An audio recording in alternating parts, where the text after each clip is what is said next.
πορτρέτο είναι περισσότερο πορτρέτο του καλλιτέχνη παρά του μοντέλου. Το μοντέλο είναι απλώς και μόνο μια αφορμή.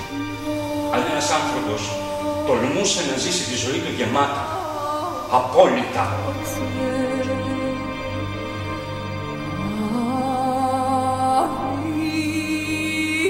συγχαίρομαι το θέατρο.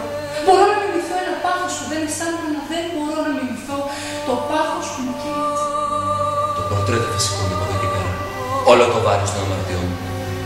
Το πορτρέτο κι όχι. Yeah.